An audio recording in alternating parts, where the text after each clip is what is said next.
you really, before you write a book, before I wrote any of my books, I'm talking to prospects and clients, and I'm doing the work, and I'm learning, and really the book is just crystallizing all of the best bits that I've learned that I know that works, and then I'm bottling that up. You need to get clear on who you're writing it for, what's their problem, what keeps them awake at night, what solutions do you have, how do you solve some of those problems. I think it all centers around, that target audience.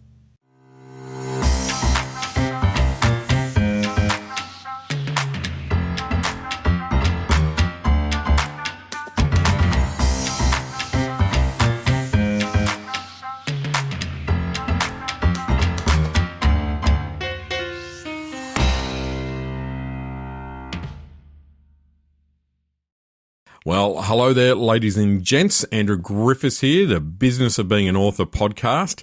And today we have the one and only David Jenyns joining us. Hello, Dave. How you doing? Hey, AG, an absolute pleasure to join with you. Mate, it's great to have you here. And as I've said a few times on this show now, it seems like the great opportunity that comes from a podcast like this is I get to reconnect with all the people in the world that I love dearly, and to have a chat. So you folks listening, and you don't have to listen to us doing the catch up and the bromances beforehand. So we can get straight into stuff that we're here. But it really is a pleasure to have you on the show, David. And I've got to say again, I feel some envy that I don't have a shirt with my, AGism on across it, but we'll get to that later.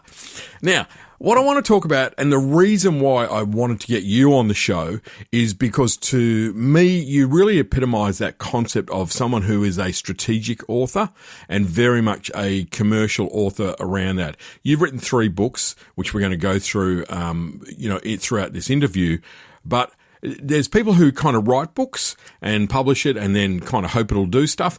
To me, you are strategic about what it is that you do. Is that your strategy to be strategic as an author?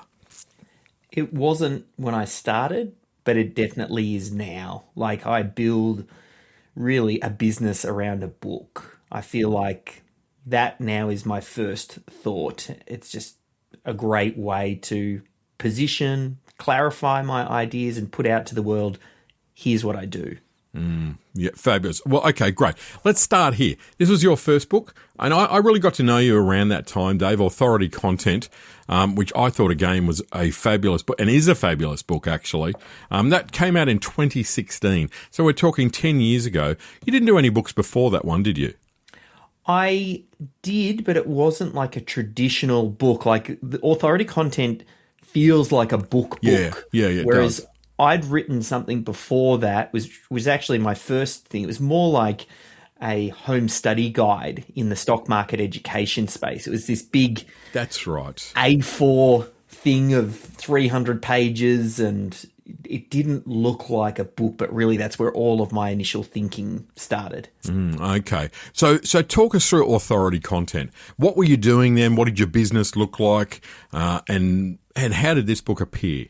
Yep. So I was running the digital agency, so running SEO and AdWords campaigns for small businesses. And I was thinking about, how do we market ourselves and what is some of our competitive advantage? And we would run little workshops, and then we would repurpose the content from those workshops. This is like early days content marketing on YouTube, where we were chopping little videos up and things like that. So I had that idea and strategy that we were doing for the digital agency. And then really the book is just the bottled version of that. I then wrote the book, and then straight off the back of the book, that actually was when we launched a service. So that particular business, because it was already a going concern, the book was to launch the new product or service, which was, hey, here's what we're doing, read about it in Authority Content, take those ideas and do it yourself. Or if you don't want to do that, come to us and we'll do it for you. Mm-hmm, mm-hmm. And how did the book work for you? Did it achieve what you wanted it to achieve? It definitely got me a bit more notoriety in my industry, and landed me some speaking gigs and helped with when I was doing proposals and I was chatting with prospects. I'd often just gift them a copy of the book if they hadn't already got it, and that's how they found me. So I think from that perspective, like it wasn't. And look, I probably need to dig in and have a look. We definitely sold, probably between 30,000 and 50,000 copies. That was online. That's pretty impressive. Yeah. That's a lot of books these days, man. That's a lot of books. That's fantastic. Part of it initially was just like a reach strategy. I think when we even first did it, I can't remember. It was back in the days when Amazon let you sell things a lot cheaper, and we just did the digital copy, and I was doing it for like $1 or something like that. So I got really good reach that way. But it was just about getting my name out there, getting my message in front of people, and then a good number of those ended up kind of following the paths back to my website and becoming aware of what I was doing. Yeah. That's seed concept, right? Using a book to differentiate, because that was a time too. I mean, there was so much conversation then about content and digital. It's also kind of interesting too, because part of it is, I guess, writing a book could almost be perceived as being, is that old fashioned when you're trying to promote, digital material in that world. And I think that comes back to most people will take the easier path. Writing a book is not easy. And that's what differentiates you, and that's what differentiated you then, I'm guessing, right?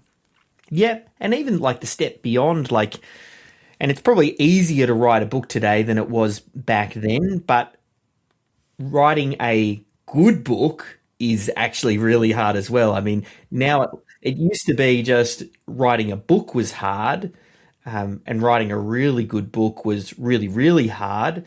Whereas now I think a lot of the tools, it's maybe a little bit more accessible, but now great content floats to the surface and people notice it because there's just so much rubbish out there. Once you get above the noise, then I think, it's a really great positioning tool. I don't know if it'll ever go out of fashion or out of vogue. I don't, as the different technologies change. I just wrote a new book we'll get to in a little moment, and that came out, I think it was October last year. So I'm still seeing it as a core central strategy to what I do. I don't see that it's changed. For me, I look at it, over years. Whilst the other mediums have changed around books, there's still no doubt in that influence piece of, I bring it down to that moment when you physically hand someone a copy of your book and that look in their eye that changes, that instant credibility piece, but also when you have it as your bio, when you have it on your site, when you have it, how do people introduce you? When you're going on stage as a speaker, for me, it's always, he's the author of gazillion books. He's the author credibility piece. And in some parts of the world, like certainly in Asia, where being an author is a really significant thing, and you are treated very differently, certainly in Japan, certainly in China. There's that difference. So the credibility piece of a book, I think, is here to stay. So I like to hear you saying that, because I always think of you, mate, as kind of really being quite at that cutting edge of tech and what is going on, and that's how I've seen your business develop, particularly Systemology. But it's nice for me to hear. I believe it, but it's lovely for me to hear from someone like you to say, hey, look, I think books will be a part of what we're doing for a while to come yet. So thank goodness for that. All right, I'm going to move on. Now, Systemology, as per the T-shirt, all right, a fabulous book. And I noticed an upgrade here. So this came out in 2020, and I'll let you talk it through the business and how that evolved. But this is a hardcover. It's a beautiful book if you haven't seen it, folks. And I think you do a soft cover as well now. I mean, it's kind of the standard way we do this stuff. But you kind of up the ante a little bit. Authority content, great book, soft cover, beautiful, beautiful. But now we're getting serious. What changed, and what was your strategy going with this approach? Each book launch, I get a little bit better and improve the method a little bit more, and what I liked and what I didn't like. So definitely the production value took a step up, and I engaged someone to kind of help with making sure that it was nicely typeset, and we were submitting through Lightning Source that gave us some options for some paperback and hardback, and we made sure that the ebook version was nice. And I jumped in the studio and did the audio, read the book myself. So I really just wanted to hit this one a lot harder. This also was part of the launch of the new business. So, and the book tells the story about how I went from my old digital agency and rolled into this new business. I mean, that's part of the story that gets told. And at the end of the Systemology book, I talk about how that chapter closed with the digital agency as well. So it felt like that was the bridge for some of the people that had followed along with me. And I've got many people who were kind of following my work when I was doing the digital agency and have followed me along to the new business as well. And that kind of helped to bridge that gap, and celebrated the launch and the birth of this new business, and really put out to the world like my framework. It distilled it down. I mean, that's what I love about writing. You want to think in terms of, how do I write something that's evergreen, that I can write once, that's going to last for years and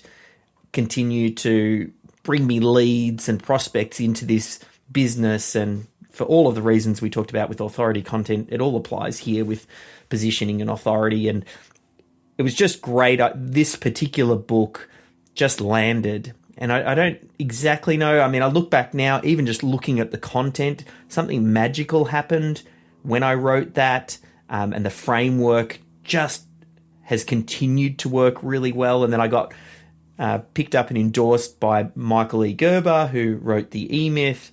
And he said, hey, this is a great book. And that really just started opening a bunch of doors for me. And it's just built momentum over the years. Like, I think we're close to 900 positive reviews on Amazon. The book, I think it's 4.6 or 4.7 on Amazon. So it really gets great reviews.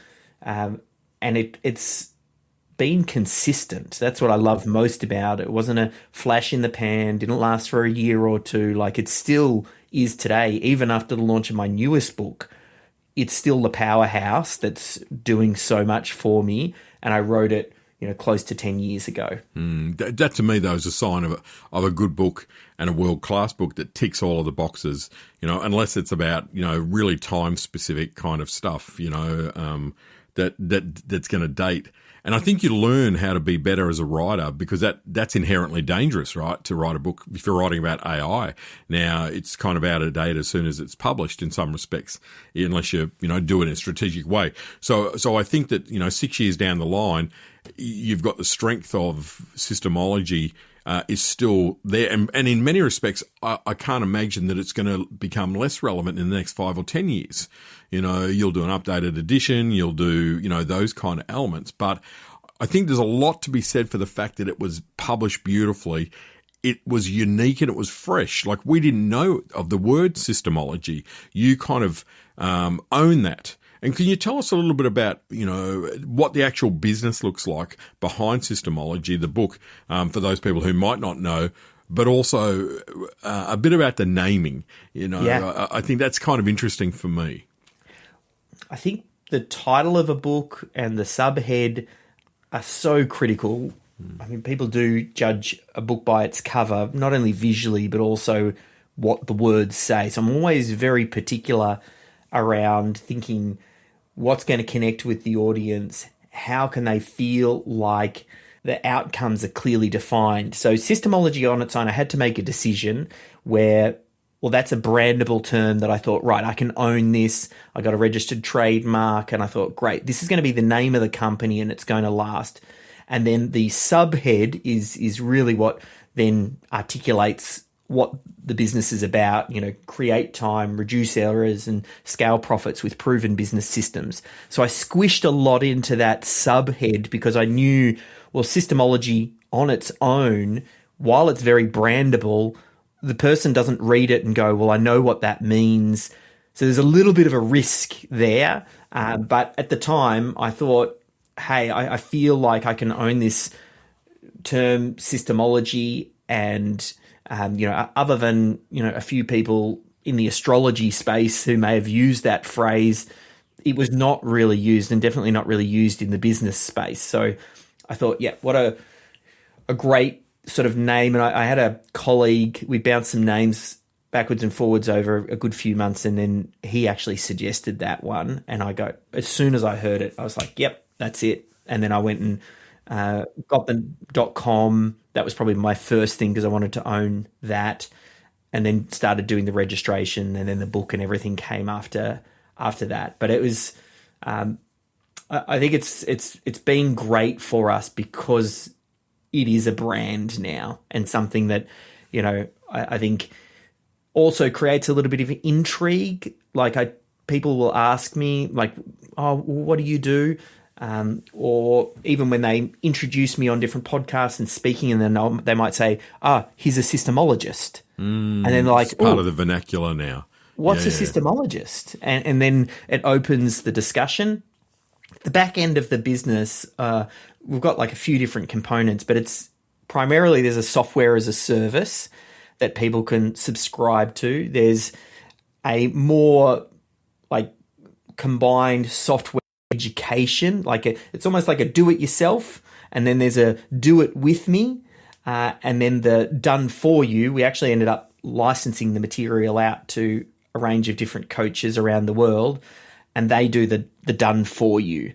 And then it's my job now. I'm almost like the brand evangelist. I'll go out there and speak about it on podcasts and have speaking engagements and things like that. That's really my job, to kind of really champion the brand, and then sort of the business and the team pick up the back end around the delivery. Yeah, amazing. And in terms of that, again, I think you just illustrate my point of why I really wanted to hear from you about this, was the thought that you put in, thinking that you put into everything around, because you're right, it's a risk creating a word, because sometimes a word can fall flat. We've seen those where it can be a bit corny, it can be a bit cliched, it doesn't quite work. Whereas I think that Systemology does. I think it's really clever. And even as you said, the tagline is a long tagline, technically too long, but it works. And that's, again, because of that strategic time, you've got to describe what it is. You can't leave that to someone to try and figure it out. A book for creating systems, what does that really kind of mean? It wouldn't have done anything.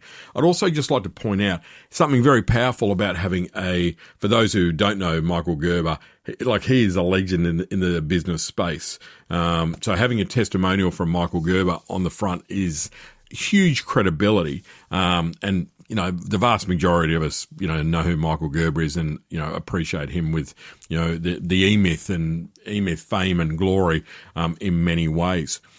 So you released this book and then you released the business. Is that how it worked? Yeah, I was doing some consulting beforehand, and it was almost like the side business to the digital agency.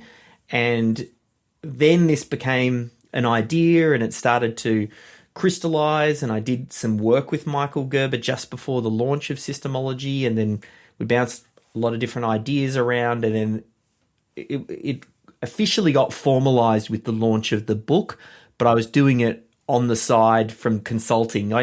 The story in Systemology talks a little bit about how we found out we were pregnant, and then I got off the tools because I was heavily doing a lot of work in the business, and I just changed gears. I took a good amount of time out of the business and then reevaluated what I wanted to do.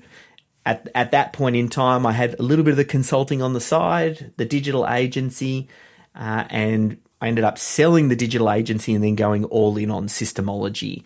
And it was the all in happened with the book. Like without the book, it was kind of like the little side hobby project that was a bit fun.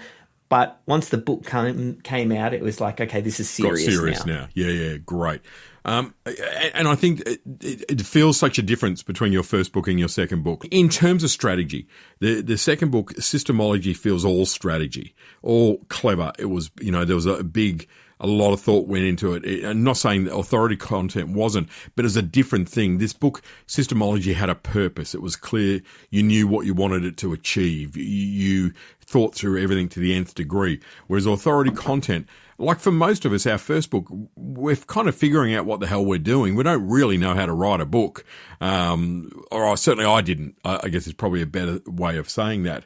But authority content, I feel, doesn't have that same strategy feel to it with where your business was. But it's a great way to go, hey, I can write a book, I can do that, but for my next book, I've got to up it. And that's what I say to everyone. Each next book has to be better than the last one. Sometimes it is, sometimes it's not. But it leads me on, though, to book number 3, Systems Champion. So 2025, 2026 kind of thing, late 25, 2026. So 6 years after Systemology, this one has come out, 5 or 6 years. Tell us about the strategy behind this one, because it's in the same vein of what you're doing now. So we're in that same lane, but why this book and why now?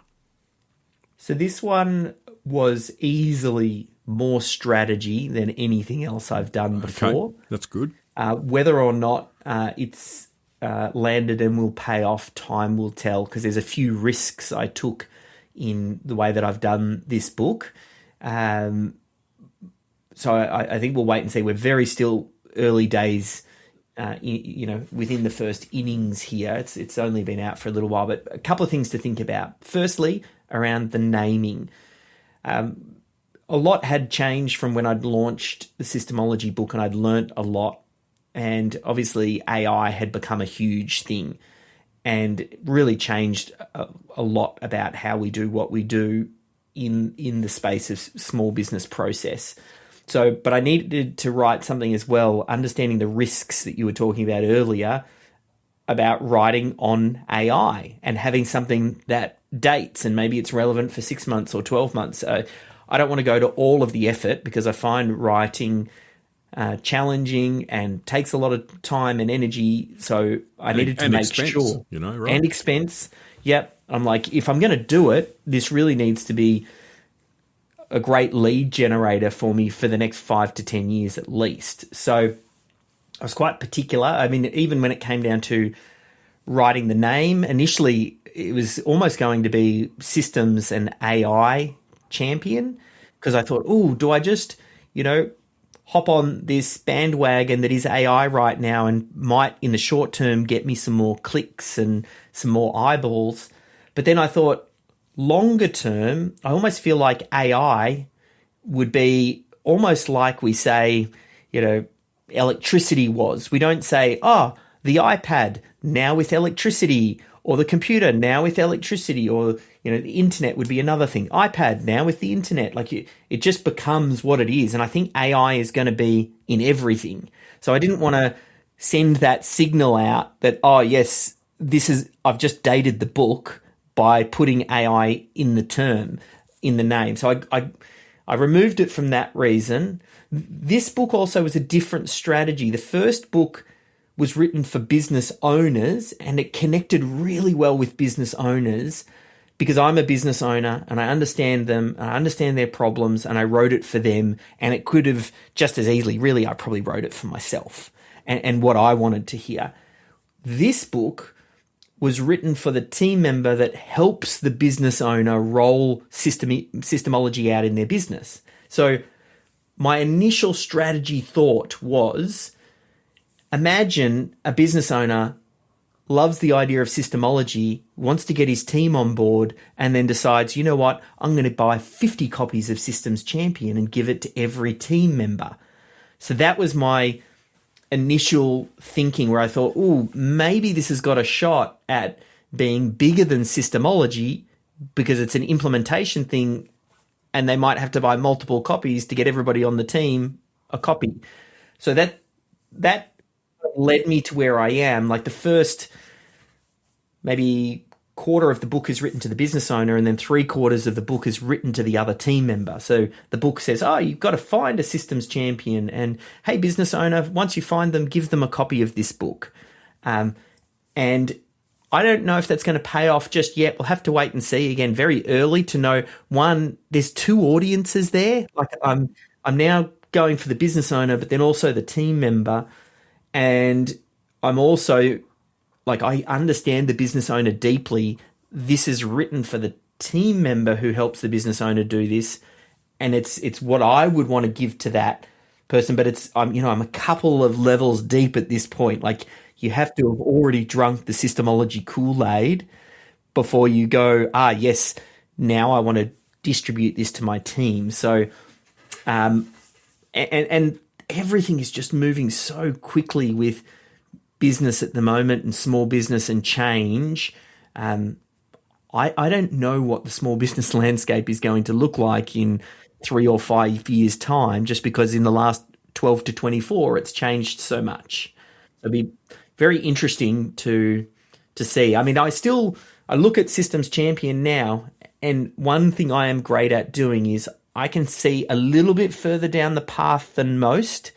So it's still written and it's very current and relevant right now, even though, this is probably written 12 to 18 months ago. So I already know I was seeing into the future correctly. But let's see what happens over the next 24 months. I think it's an interesting point, though, when you are writing a point like that. And I think you did the right thing. I think if you'd made that Systems Champion an AI kind of thing, it would have automatically become... It is almost out of date as soon as you do it. It's like writing a book about getting over COVID. There was a whole plethora of books that, business, the impact of COVID on business. They were damned the minute they came out, and they had a short shelf life. And I experienced that. I wrote a book about, getting over the GFC in 2009.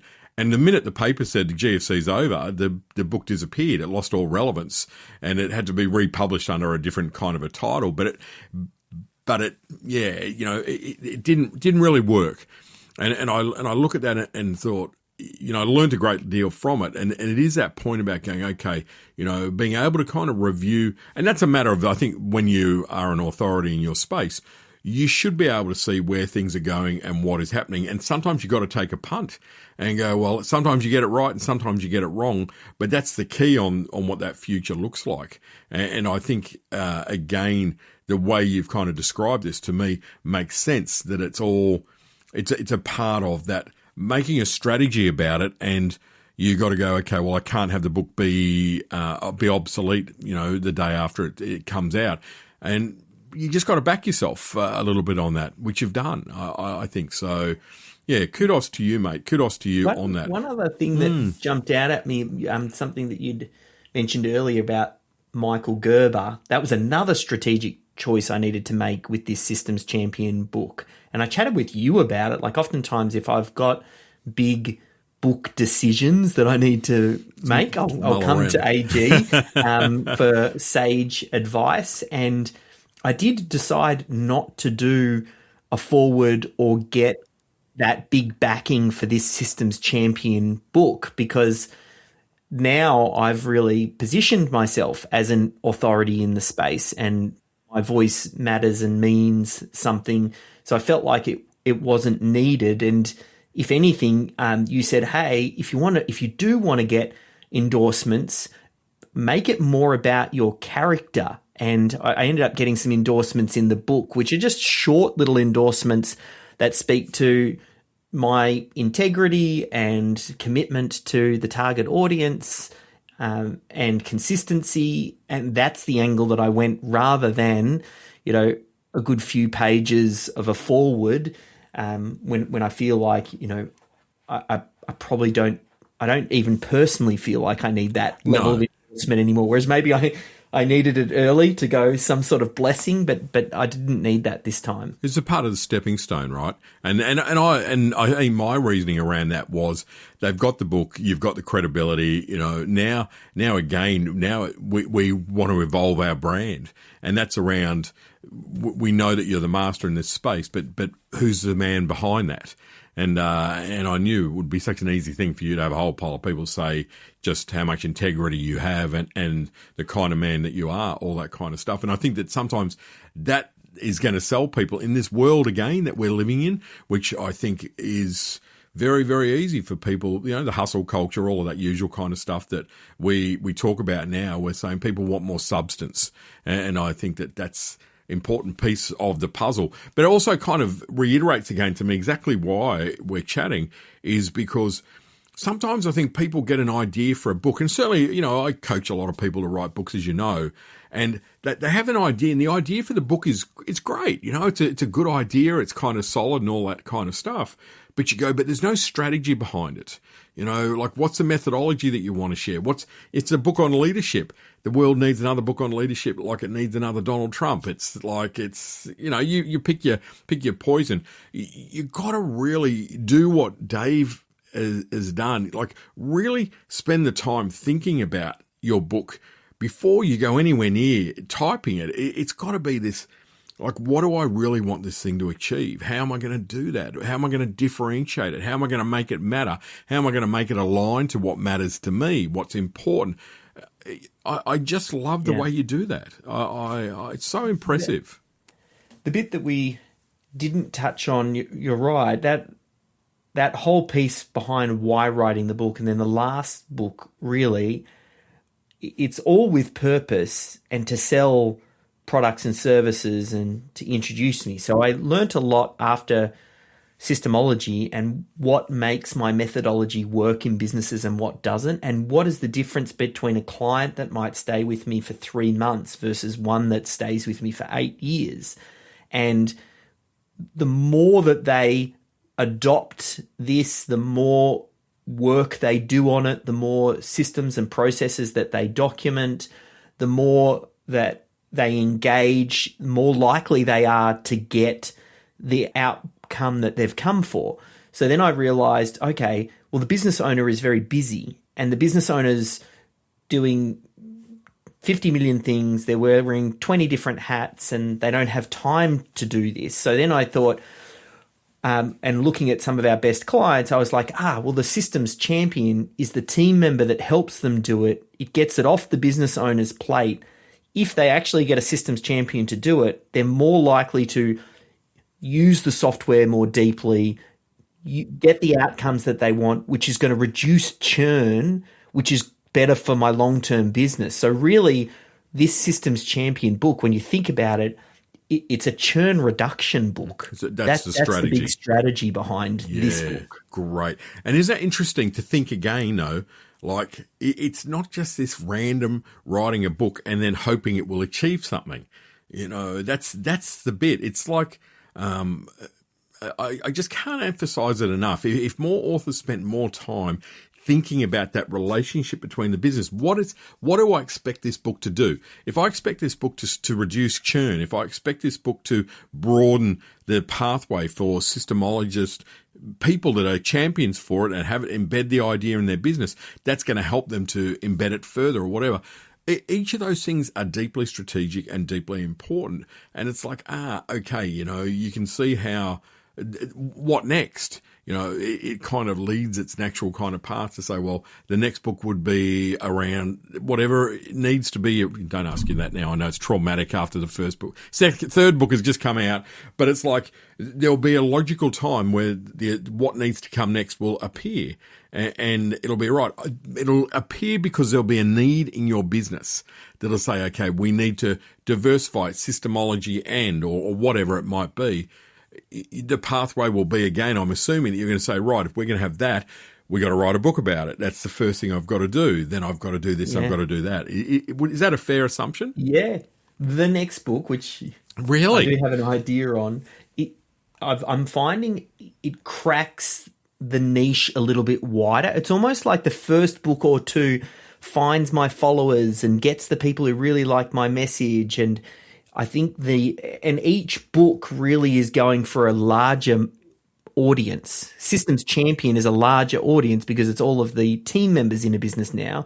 And the next book will actually probably break me out of the systems space and go the next level up.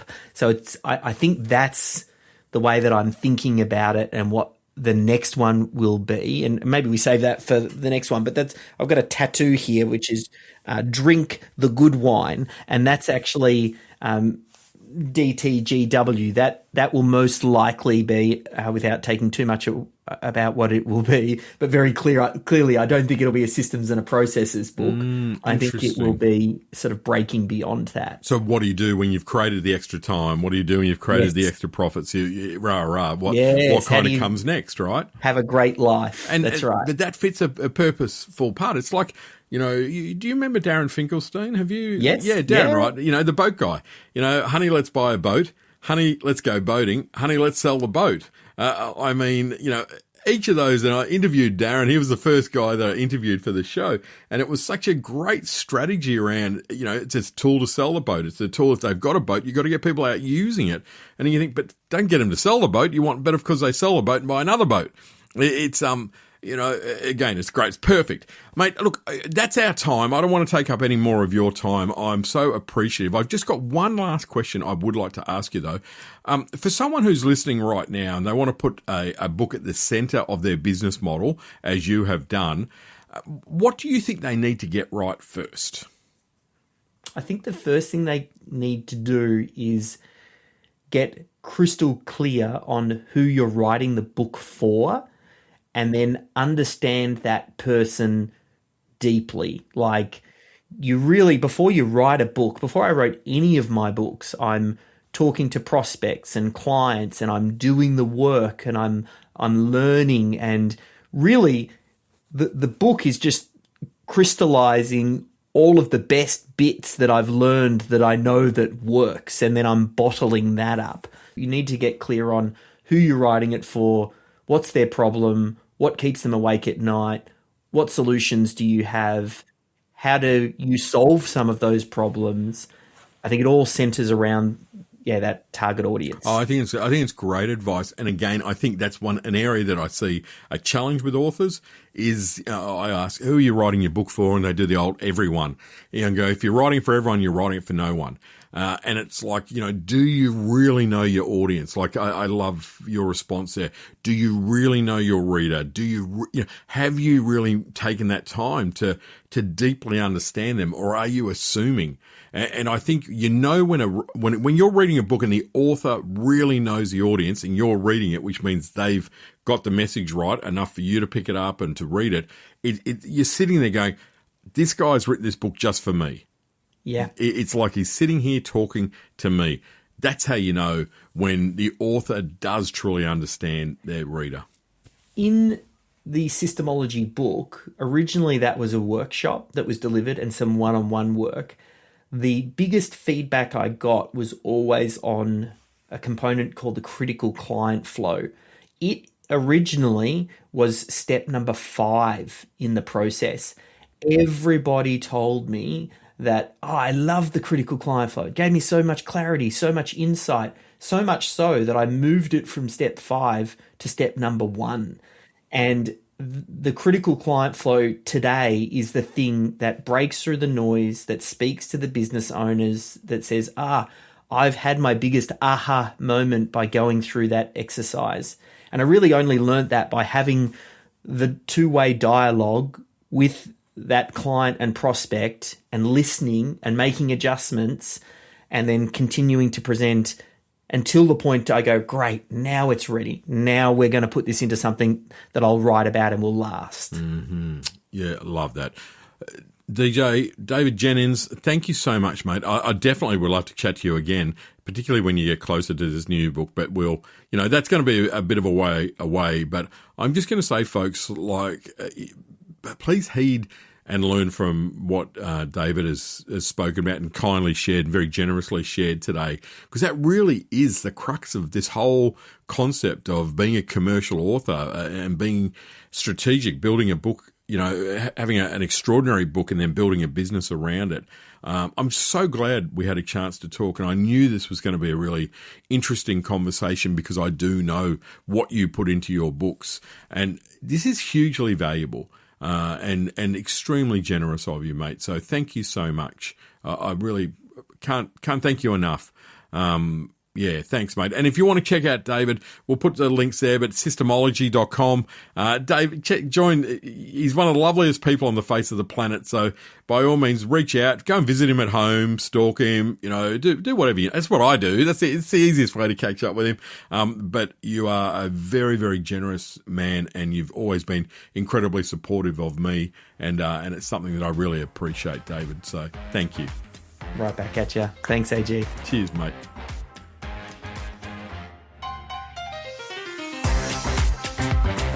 Thank you very much for sticking around, and I hope you got great value out of this episode of the Business of Being an Author podcast.